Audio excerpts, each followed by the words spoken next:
And so we acknowledge the use of pre and probiotics and how essential that is in restoring integrity into the digestive system and the immune system. So in this guideline, this advisory committee basically saying, hey, don't worry, just eat what we say, everything's going to be good. And in combination with this new executive order from the Obama administration, may even be bringing about international law overwhelming constitutional provisions, protections for our access to dietary supplements, the Codex Alimentarius, and this is something that came out of the United Nations in the 1960s. Why is it here in the U.S.?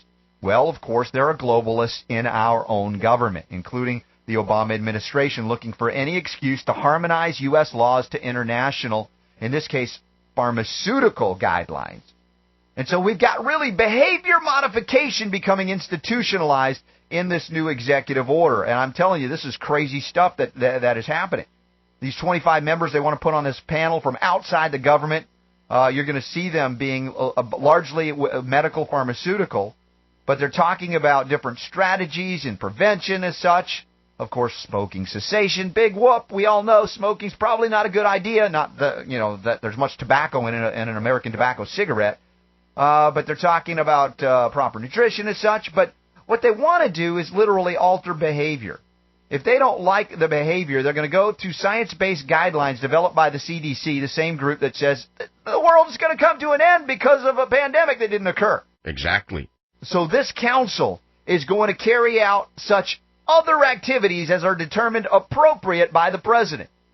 Again, the separation of power, something we've covered over the years here, you have certainly on the Savage Nation, no meaning anymore. Basically, the executive branch of government is going to basically have food police. It's going to have sedentary police. You're not getting enough activity. We're going to come in and take your children away from you.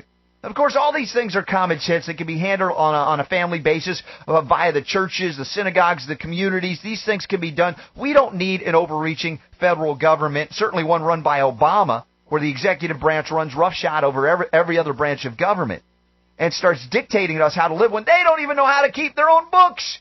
True. They cannot keep their own books. If we spent beyond our means, we would be in bankruptcy. And yet they continue to pretend that they can we'll just print up more paper, backed by nothing, until the world rejects the dollar, the Federal Reserve note, and then what? What are we left holding? China owns much of the United States? You want to talk about a threat to national security? The homegrown terrorism, no, it's happening right in D.C. as they're just selling out our children, ourselves as well, and our grandchildren to a debt that can never be repaid. And again, that debt is happening on a physiological level as well, as the government continues to pretend that we can consume food grown with toxic pesticides, genetically modified. We can still put mercury into the mouths of babes and expect to be well, be healthy. And of course, there's a big quote from Benjamin Franklin. We have all heard it. What did it say? They that can give up essential liberty to obtain a little temporary safety deserve neither liberty nor safety. And that was Ben Franklin back in the 18th century. Now we got Janet Napolitano, circa 2010. Listen to her in context. We can significantly advance security without having a deleterious impact on individual rights in most instances. At the same time, there are situations where trade-offs are inevitable. So basically, Ben Franklin, tough nubs, founding fathers, tough nubs, give up your freedom. We'll take care of you. And of course, freedom is gone along with the security that they promise us, whether it be nutritionally, politically, or otherwise. Well, thanks for the report, Robert. Thanks again, Michael. Great to be back with the Savage Nation. Where can we read more? Your listeners can check out my site at robertscottbell.com. That's the new site at robertscottbell.com.